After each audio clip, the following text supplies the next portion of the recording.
ಉಡುಪಿ ಜಿಲ್ಲೆಯ ಕಾರ್ಕಳದಲ್ಲಿ ಮತ್ತೆ ಗೋಕಳ್ಳತನ ವರದಿಯಾಗಿದೆ. ಕಾನೂನು ಸುವ್ಯವಸ್ಥೆಗೆ ಸವಾಲೆಸೆಯುವ ರೀತಿಯಲ್ಲಿ ರಾಜಾರೋಷವಾಗಿ ದನಕಳವು ಎಗ್ಗಿಲ್ಲದೆ ಇಲ್ಲಿ ನಡೆಯುತ್ತಿದೆ.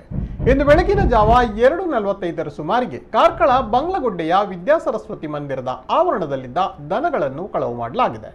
ಮಾರಕಾಸ್ತ್ರಗಳನ್ನು ತೋರಿಸಿ ಐಷಾರಾಮಿ ಕಾರುಗಳನ್ನು ಬಳಸಿ ದನ ಕಳವು ಮಾಡಲಾಗಿದೆ. 2 ದಿನಗಳ ಹಿಂದೆ ಹಾಡಹಗಲೇ ನಕಲಿ ನಂಬರ್ ಪ್ಲೇಟ್ ಬಳಸಿ ಓಮ್ನಿ ಕಾರ್ನಲ್ಲಿ ಕೊಂಡೊಯ್ಯಲಾಗುತ್ತಿದ್ದ ಗೋಕಳ್ಳತನ ಕೃತ್ಯವನ್ನು ಹಿಂದೂ ಜಾಗರಣ ವೇದಿಕೆಯ ಕಾರ್ಯಕರ್ತರು ಪತ್ತೆ ಹಚ್ಚಿದ್ದು ಕೂದಲೆಲೆಯ ಅಂತರದಲ್ಲಿ ದನಗಳ್ಳರ ವಾಹನ ಎಸ್ಕೇಪ್ ಆಗಿತ್ತು. ಇದೀಗ ಮತ್ತೆ ಇಂತಹದ್ದೇ ಪ್ರಕರಣ ಬೆಳಕಿಗೆ ಬಂದಿದ್ದು ಸರ್ಕಾರದ ವೈಫಲ್ಯತೆಗೆ ಹಿಂದೂ ಸಂಘಟನೆಗಳ ಕಾರ್ಯಕರ್ತರು ಆಕ್ರೋಶವನ್ನು ವ್ಯಕ್ತಪಡಿಸಿದ್ದಾರೆ.